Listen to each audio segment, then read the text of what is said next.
Bienvenidos a un capítulo más de nuestro singular vuelo por la historia aeronáutica. Abordamos el segundo capítulo de 3 sobre el Junkers Ju-86, un avión vanguardista y bello que despertó interés en el mundo y que, en cambio, acabó defraudando hasta ser casi olvidado por los aficionados de la historia de la técnica. Quédate conmigo y recorre su historia. Vamos a intentar comprender su debacle.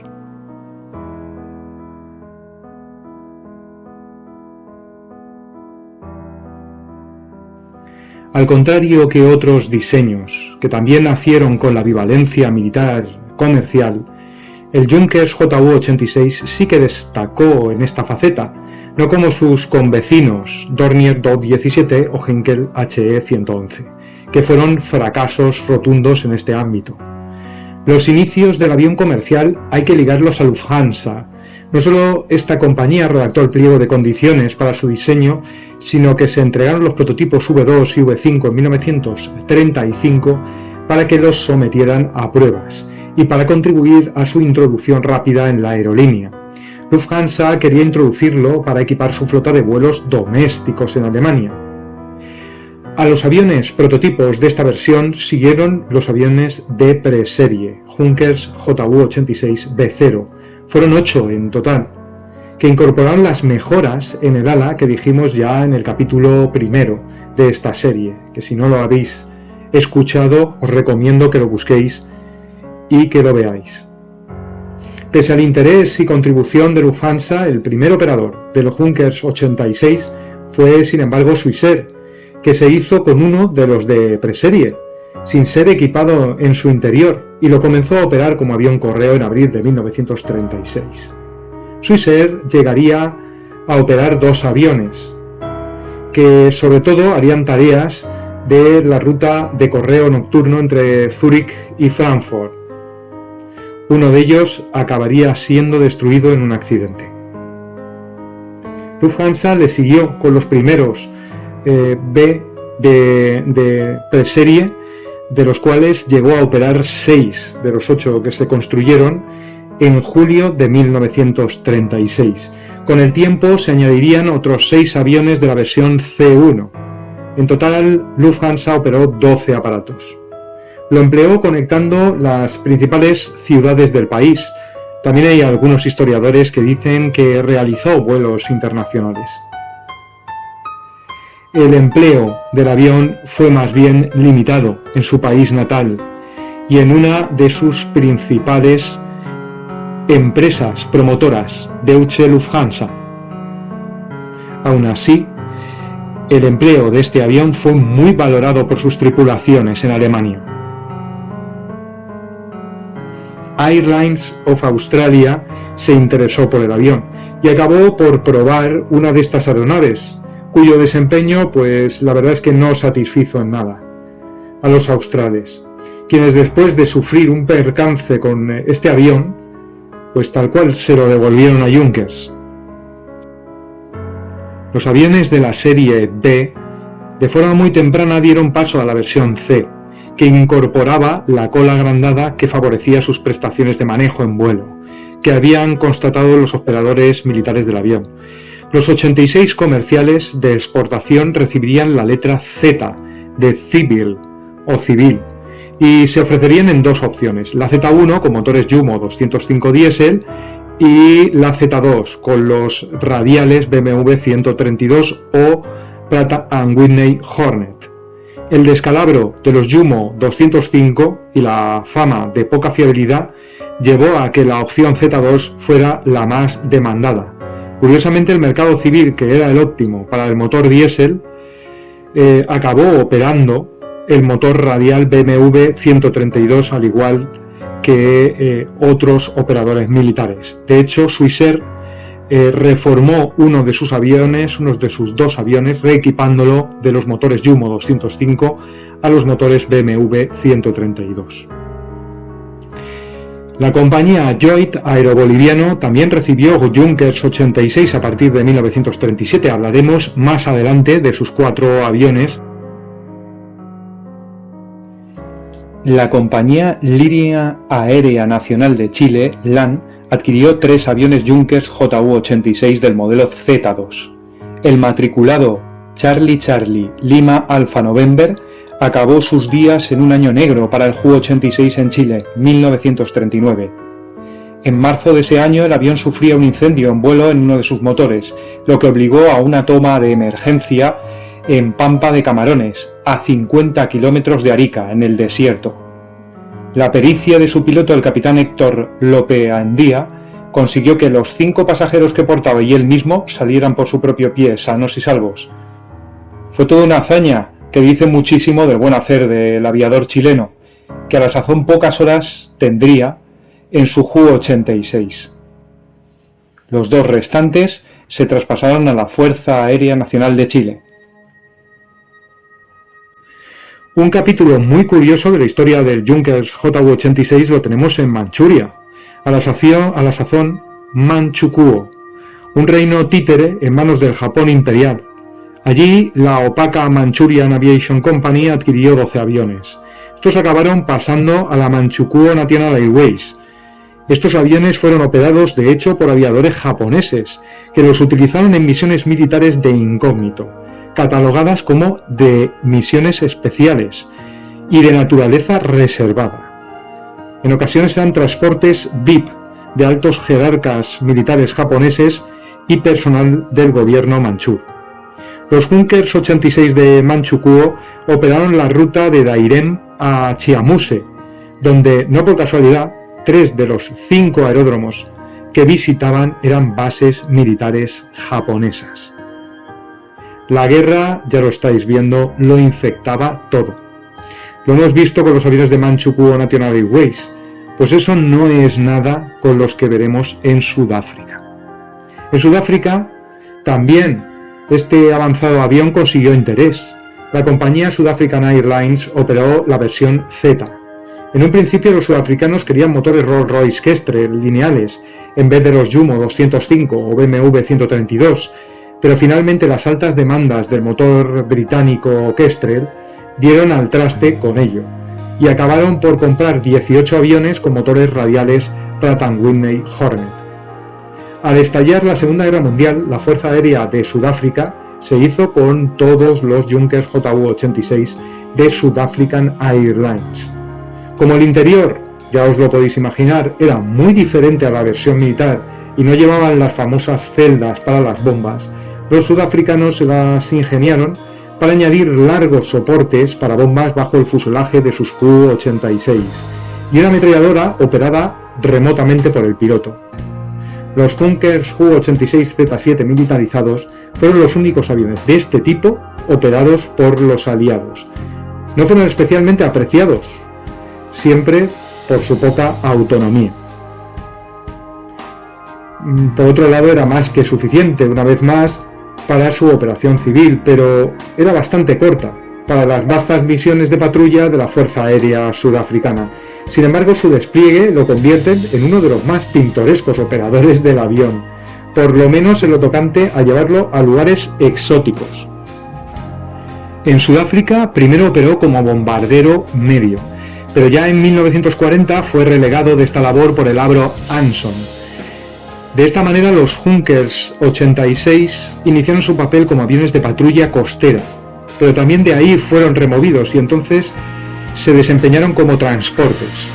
Y fue en este rol donde los vemos en bases tan extrañas como las situadas en Tanzania, Kenia, Etiopía. Acabaron en Medio Oriente estos aviones. Pero lo peor de todo es que su periplo no acabó allí. Algunos de ellos fueron requeridos, fueron realistados como aviones de patrulla marítima, mientras las tripulaciones de Abro Anson se transformaban al Lockheed PV Ventura en 1942. La verdad es que poco tiempo después de este servicio, estos aviones se darían de baja definitivamente en Sudáfrica. Un único Junkers Ju-86K3, la versión de bombardeo y de exportación, fue adquirido por la Fuerza Aérea de Sudáfrica. Presumiblemente este avión se compró con la intención de evaluarlo profundamente de cara a adquirir el tipo. Pero esto nunca llegó a pasar. En cambio, la Fuerza Aérea Sudafricana operaría los 17 aviones civiles transformados. Y este solitario K3. Un único ejemplar del modelo Z7 fue operado por la compañía sueca AB Aerotransport. Se empleó esencialmente como avión correo rápido en el tiempo en el que estuvo integrado en el servicio civil. Y digo lo del servicio civil porque este avión también sería más tarde militarizado, como un fiel reflejo del incremento de la personalidad belicista del mundo en aquellos años. Este avión sería comprado por la Fuerza Aérea Sueca, que lo utilizaría como transporte aéreo con la designación TP-9.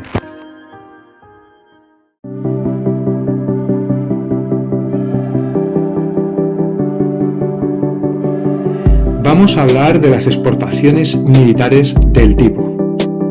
El mejor cliente del Junkers Ju-86 después de Alemania fue Hungría.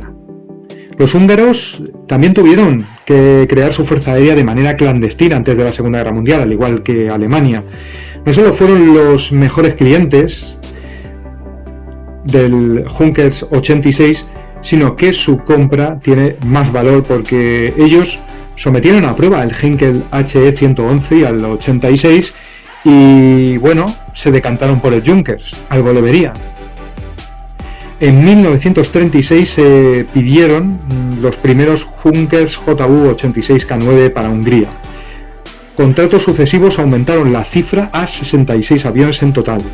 Iban a ser equipados con motores non-RON fabricados bajo licencia en Hungría. Pero la debilidad financiera del fabricante de motores local y los retrasos de las entregas en los Junkers Ju-86 dieron al traste con la idea y se equiparon finalmente con los motores BMW 132. Estos aviones se basaron en Tapolca, en Papa y en Szombathely. Su estreno en la Segunda Guerra Mundial, pues la verdad es que fue un paseo en barca. Alemania ocupó la República Checa y dejó independiente a Eslovaquia. Los húngaros ocuparon no mucho tiempo más tarde el país, utilizando su fuerza aérea y, como no, a sus Junkers Ju-86K9. Después de una reorganización de la fuerza aérea húngara, los 86 acabaron basados en Debrecen. Desde Debrecen partirían los aviones movilizados para la invasión conjunta de Yugoslavia por parte de la Wehrmacht y la Luftwaffe y las Fuerzas Armadas húngaras en el año 1941, donde este avión sería muy utilizado. Los buenos lazos entre estos dos países los llevaron a otra empresa conjunta, la invasión de la Unión de Repúblicas Socialistas Soviéticas, también en 1941. Esta campaña, ya lo podéis imaginar, ya sí que fue dura para el 86, y en 1942 se evidenció que el aparato estaba rebasado y fue desplazado de la primera línea de la Fuerza Aérea Húngara. Este sería el final del Junkers Ju-86 en Hungría. Hay otro operador del que me gustaría hablar, la Luftstreitkräfte o Fuerza Aérea Austríaca también compró el precioso bimotor de Junkers en su versión militar. En concreto, 12 aviones iban a equipar 2 escuadrillas del segundo escuadrón de bombardeo aéreo en Zellweger. El contrato se cerró en 1937 y, como no, iría equipado con los BMW 132 radiales. Curiosamente, pese a ser aviones de exportación, a Austria no se les vendió aviones de la versión K, sino aparatos de la versión estándar alemana Junkers Ju-86E2, exactamente idénticos en equipo a los alemanes, idénticos en todo. Esto es curioso, porque en 1938 se da el episodio del Anschluss, que eliminó la personalidad austríaca y el país se unió, se anexionó a la Alemania del Tercer Reich. Tan solo 3 aviones llegaron con los colores del Luftstreitkräfte. El resto llegaron ya con los colores de la Luftwaffe, que asumió el rol de la Fuerza Aérea Austríaca después de la Unión. E2, igualitos que los de los teutones, por casualidad, no lo creo, es sospechoso. Es como si alguien hiciese por estandarizar el material, pero ¿por qué? ¿Es que acaso lo tenían ya hablado? ¿El tema este de Anschluss era algo ya perfilado hasta el nivel de estandarizar armamento en aquel temprano 1937?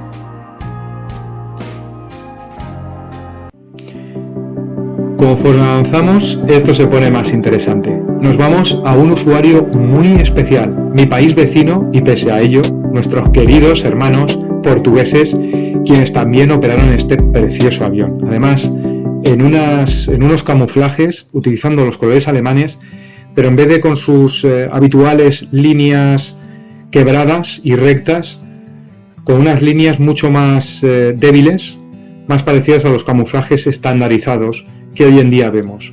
Una decoración muy bonita que impacta mucho más con las derivas con la bandera portuguesa. Saudações a todos os portugueses, un belo país con una vasta e interesante historia aeronáutica. Aquí vai un pedaciño, lamento non poder facelo en portugués. Este episodio del Junkers JU-86 está extractado del libro de Adelino Cardoso, Aeronaves militares portuguesas no século XX, publicado en Lisboa en el año 2000. En Portugal, el Junkers JU-86 llegó en número de 10 aeronaves. Estas se numeraron de la 251 a la 260 por parte de la Aeronáutica Militar Portuguesa. Llegaron en 1938. Los aviones construidos para Portugal lo fueron de la versión Junkers JU-86K7 con motores radiales BMW 132 en la versión del motor D, y fueron basados en la base aérea de OTA, en el grupo de bombardeamiento diurno que estaba situado allí. Estos Junkers se movieron en repetidos despliegues por el país, así que no es raro verlos en otros aeródromos. Los 86 fueron los primeros aviones de tren retráctil operados por la aeronáutica militar, cosa que remarca la modernidad de este aparato en su tiempo y lo revolucionario que fue.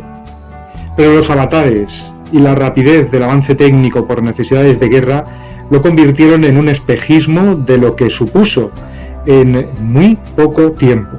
Pocos años después de la adquisición portuguesa ya volaban con las cruces de la Orden de Cristo los Hawker Hurricane, Supermarine Spitfire y los Bell P-39 Airacobra.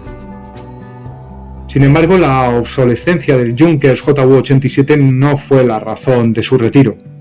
El gran problema para toda la exportación del 86 fue la escasez de repuestos, motivada por la situación bélica que vivía Alemania y que obligó a una corta vida operacional, en este caso particular y en el de toda la flota civil y militar del Junkers JU-86.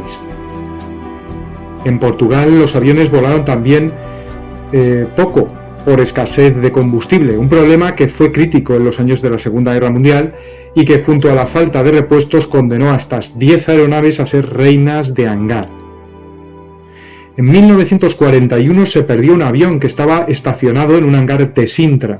Fue dañado de consideración por un ciclón que literalmente arrasó la costa lusa y que afectó al hangar de Sintra.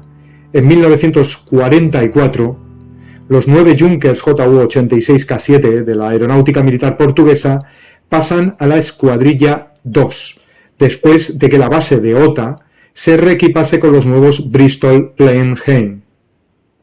Las antiguas tripulaciones expertas en los 86 pasaron a volar los Blenheim, y esto penalizará la operatividad de los Junkers, que quedarán relegados aún más en tierra.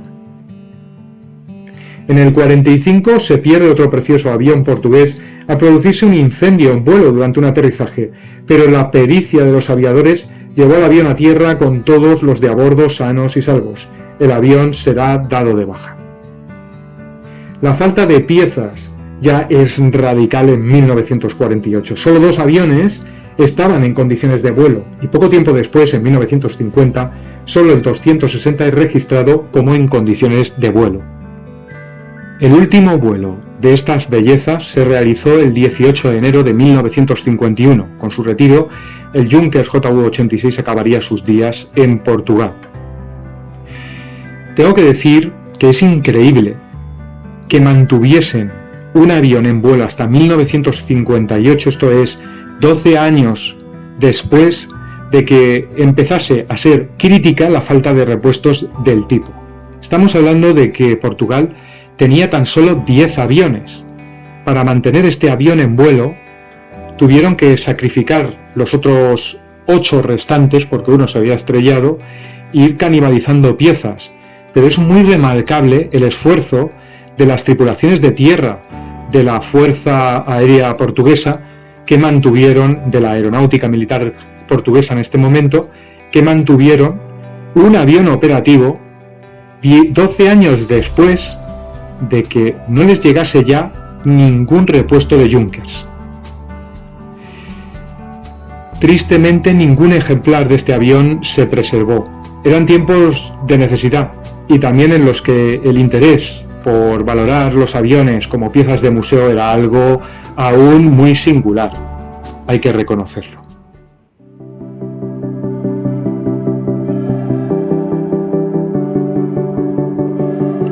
Hemos hablado del servicio que prestaron 5 ejemplares en España. Pero esta no es la aportación más importante, lo que es la historia del Junker Ju-86 en español. Chile y Bolivia son los operadores más importantes en nuestro ámbito hispano. Empezaremos por el cono sur, por Chile. Para Chile he aprovechado el excelente artículo de Danilo Villarroel Ganga, socio cooperador del Instituto de Investigaciones Histórico-Aeronáuticas de Chile. Es también el encargado del archivo fotográfico del Museo Nacional Aeronáutico y del Espacio de Chile.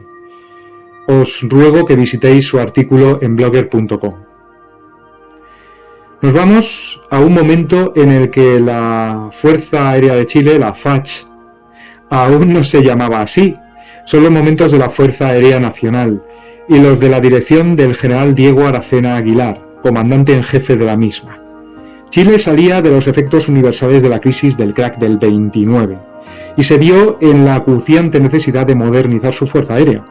Para ello se crea una comisión de técnicos y militares que buscan la adquisición de nuevos tipos de aviones para Chile. La comisión, capitaneada por el general Aracena, recibe el nombre de Comisión Aracena. La comisión llega a Alemania el 1 de abril de 1937 y recorren numerosas fábricas de aviones y de material relacionado. El periplo terminará el 25 de mayo y es elegido en el segmento de bombardeo medio el impresionante Junkers Ju-86K. Se firmará un contrato por 12 aviones el 12 de septiembre de 1937. La construcción de los mismos en Dessau es supervisada por técnicos de la Fuerza Aérea Nacional, quienes aprovecharán para empaparse de conocimientos sobre el revolucionario avanzado Ju-86. De hecho, estos técnicos llegaron a hacer sugerencias de mejora al avión, como la adición de una puerta lateral de acceso que, en este caso, fue desestimada por Junkers por poder afectar a la integridad estructural del aparato. Los Ju-86K chilenos montaron ametralladoras Madsen de 7 mm en vez de la Rheinmetall Borsig MG-15 de casi todos los Ju-86. Chile también adquirió stock de bombas SC-250 para estos aviones. En España, durante el empleo alemán del avión en la Guerra Civil, se habían constatado problemas mecánicos y estructurales. Estos no eran un hándicap para Chile, pues no montarían en primer lugar los Jumo 205.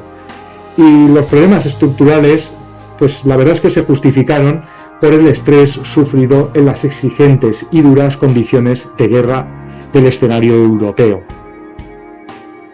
La compra, según Villarroel, fue ideal y supuso una considerable renovación para la Fuerza Aérea Nacional. Lo cierto es que el contrato fue muy bien pensado. No solo coló a sus técnicos en la fabricación del avión, sino que también consiguió un compromiso de modernización por parte de Junkers de los 12 aviones chilenos, a la par que estas mejoras fueran implementadas en los ejemplares que había comprado la Luftwaffe. Los aviones eran probados por el personal chileno en Dessau para admitirlos. De esta forma, la compra se finalizó el 16 de mayo de 1938, cuando todos recibieron el visto bueno en Alemania por parte del personal chileno. Entonces se inició el desmontaje de estos aviones para su transporte en barco y en parejas a Chile. Allí el personal de Junkers supervisaría el montaje y evaluaría los aviones en vuelo. Después, los pilotos chilenos pues también completarían un poco el trabajo de control que habían hecho los aviadores alemanes en Chile, y finalmente se procedería a la entrega final del avión. Los aviones arribaron en 3 lotes entre julio y septiembre de 1938 y fueron asignados al grupo de aviación número 4 de la base de El Bosque. Los primeros días estuvieron marcados por problemas mecánicos. Estos son problemas propios de la operación de un nuevo avión, de una nueva tecnología que aún no era del todo familiar. En enero de 1939, el seísmo de Chillán provoca la desolación en Chile, y los Junkers 86 ayudan a crear un puente aéreo para auxiliar a las víctimas. Como consecuencia de las duras operaciones, el avión número 7 acaba accidentado. 1939 es un año negro para el Junkers JU-86 en Chile. Negro porque no solo será el número 7 el único que se perderá, sino que también hay que decir que este año se perderá algunos otros aviones en un incidente que, no obstante, escribe una página, desde mi punto de vista, memorable de la historia de la aviación chilena, como veremos. Un episodio heroico de eso que tanto nos gusta citar. El Junkers era todo un hito para 1939 y no es raro que el avión fuera elegido y recibido con entusiasmo para participar en el Día Patrio de Argentina. 6 aviones chilenos se destinaron para participar en las festividades de este día y se enviaron a Argentina. A la vuelta, uno acaba obligado a retrasarse después de pinchar un neumático en uno de los aeródromos los que hacía escala.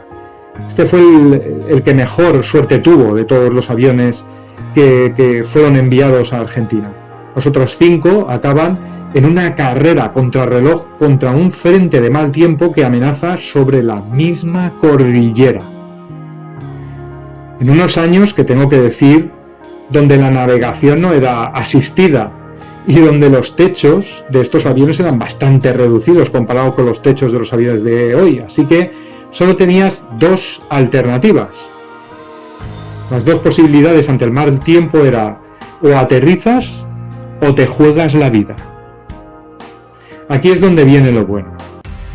Uno de los Junkers 86, viendo la nubosidad encima, pues se pegó al abrupto terreno que mediaba desde su posición hasta la base del Bosque y llegó a alcanzar la sorprendente altitud de 100 metros en ese vuelo para tener visibilidad sobre el Valle del Maipo.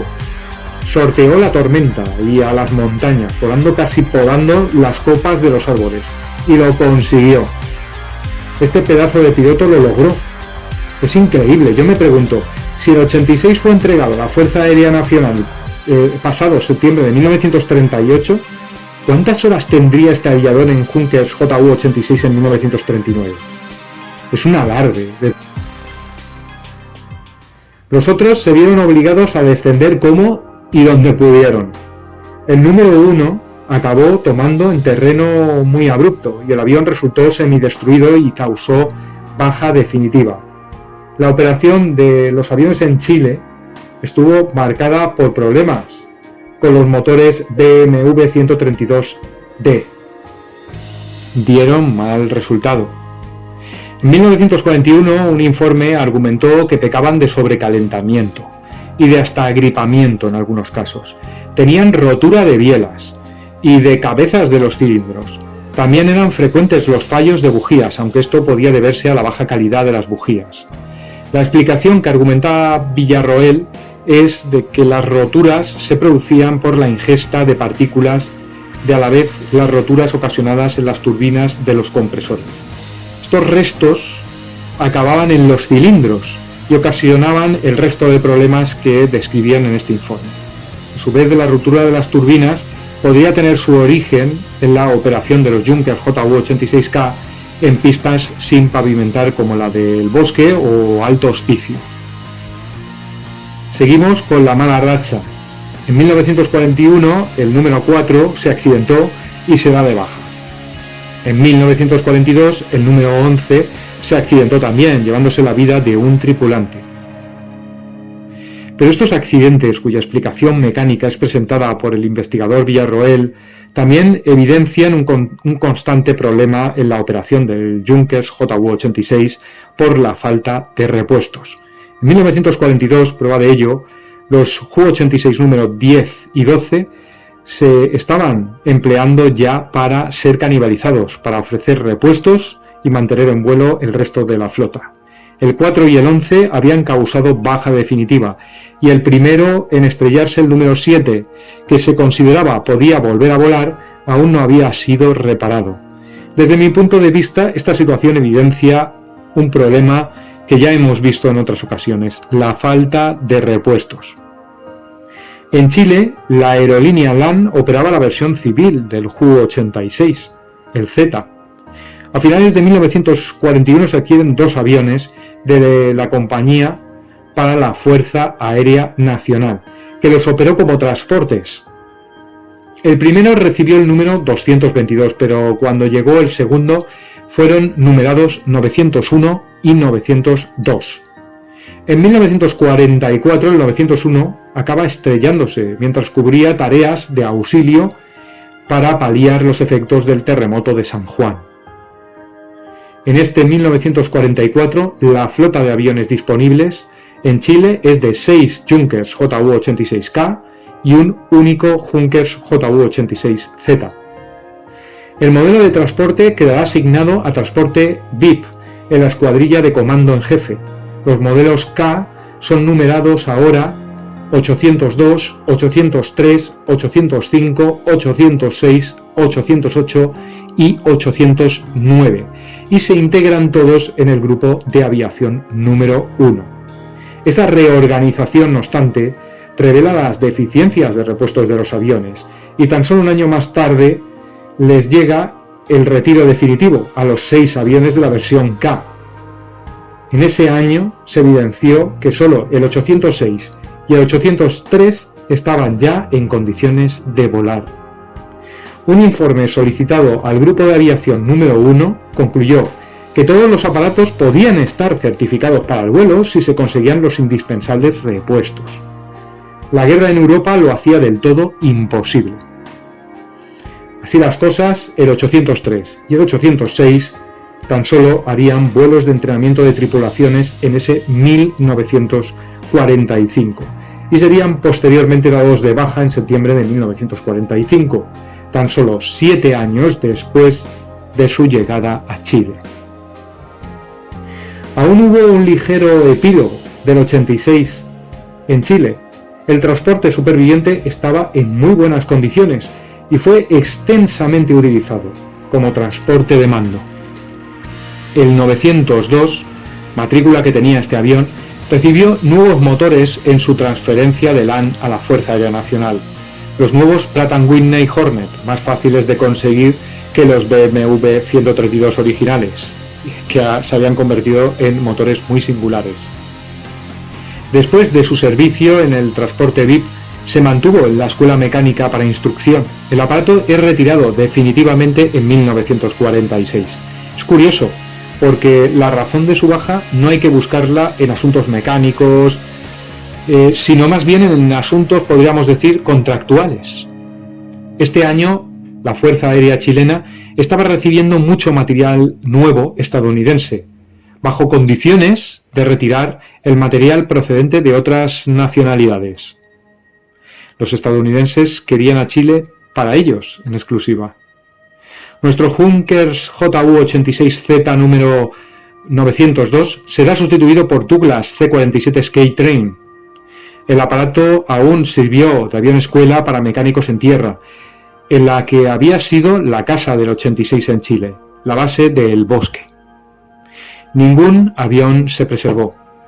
Todos se desguazaron. Y quiero que comprendáis que en 1946, 1950, el periodo que hemos estado tratando aquí, esto era lo más normal. No existía una valoración histórica de estos aviones. Faltarían algunos años más para que se despertase cierto interés desde el punto de vista de la historia, de la tecnología y empezasen a hacerse verdaderos esfuerzos por preservar aviones.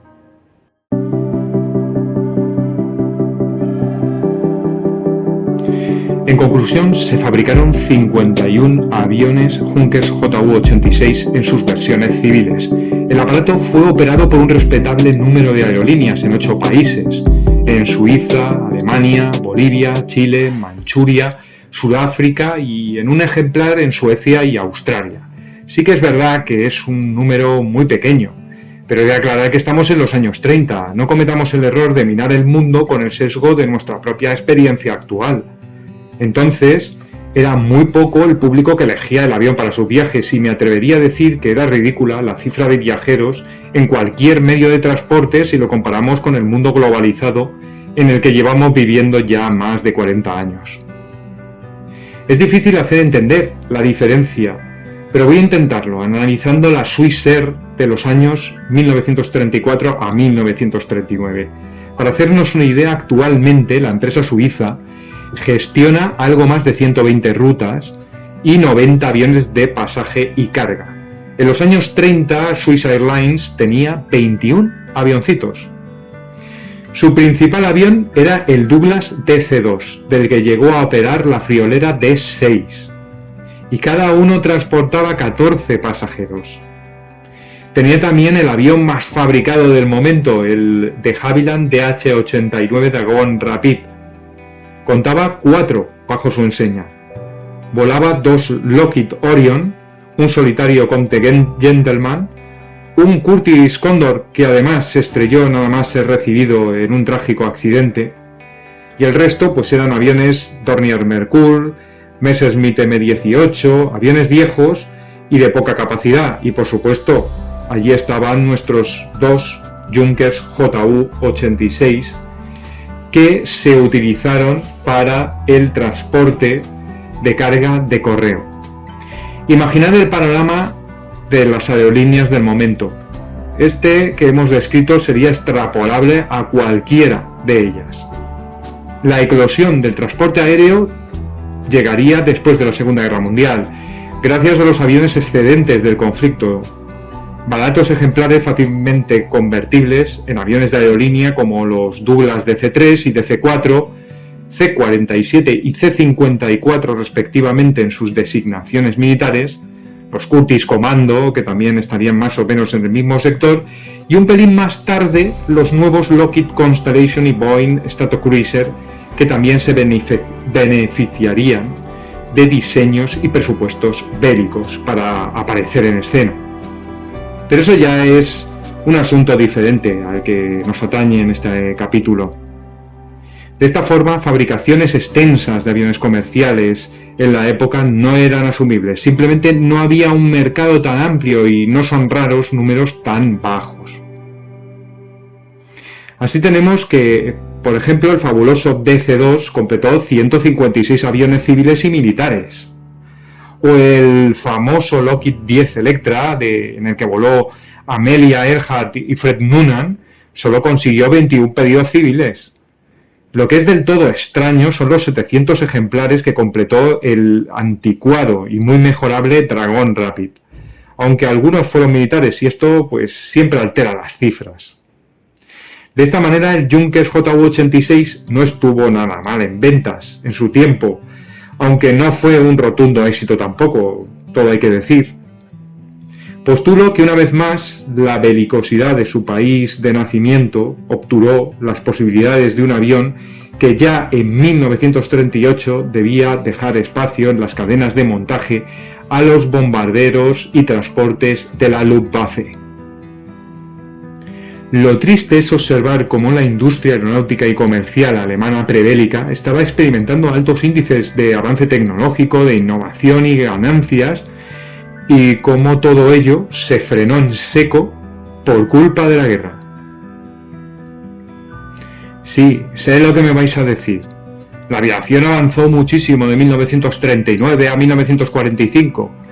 Sí, os doy la razón, pero a un elevadísimo e inasumible precio. Y además, ¿quién sabe? Quizá de no haber estallado la Segunda Guerra Mundial no sabemos hasta qué punto podría haber avanzado la industria aeronáutica alemana, o la del mundo en general, que podría haberse desarrollado ampliamente, adelantando las décadas que perdió por culpa de la pobreza y de la muerte que sembró la guerra. El avance desde luego sería más lento, pero también sería muchísimo más humano y ante todo mucho más moral. Sea como fuera, había muchos dirigiendo países que estaban obstinados en emprender una guerra que presumían corta. Pero cuando alientas ese fuego, crea vida propia, quemando cuanto quiere, descontroladamente, sin que nadie pueda encapsularlo sin antes pagar un alto precio. Pero no vamos a terminar así. Vamos a comparar nuestro avión con los coetáneos, que es la única manera de hacernos una idea de qué nivel tenía este aparato. Nuestro 86 superaba en todo al Dragon Rapid. 285 km/h de velocidad de crucero contra los 240 del de Havilland. 10 pasajeros del avión alemán contra los 8 del avión inglés y un alcance que superaba en casi 400 kilómetros al avión británico. No había color entre ambos. Pero los estadounidenses, sinceramente, iban un paso por delante. Las necesidades norteamericanas demandaban aviones con autonomía y veloces. ¿Por qué? Pues porque las rutas en Estados Unidos eran mucho más largas que las que se hacían en Europa y condicionaron el diseño del Junkers Ju-86. Aún así, el Electra estaba muy a la par con el Junkers, con 100 kilómetros más de autonomía y una diferencia de velocidad de 40 km/h. El Boeing 247 es otro avión analizado. Las diferencias entre este y el Ju-86 son mínimas, idéntico alcance y pasaje y unos 20 km/h más de velocidad de crucero. Pero la cosa cambia con el Douglas DC-2, que era capaz de transportar 14 pasajeros, 4 más que nuestro protagonista, y le sacaba algo más de velocidad, llegando a los 304 km/h, pero tenía 400 km más de alcance. El cambio de verdad vendría de la mano del Douglas DC-3, una auténtica ruptura, que voló tan solo 2 años después que el Junkers Ju-86, así que no es exactamente un coetáneo de este avión. Este avión, el DC-3, era capaz de acomodar a 21 pasajeros, ya hay una diferencia con respecto al 86, y además los llevaba a la misma velocidad del Junkers Ju-86, pero a 500 kilómetros más lejos. El Super Electra tenía 170 kilómetros más de alcance, pero transportaba 4 pasajeros más y lo hacía a 350 km/h, muy rápido para la época, más rápido que ninguno de los aviones analizados.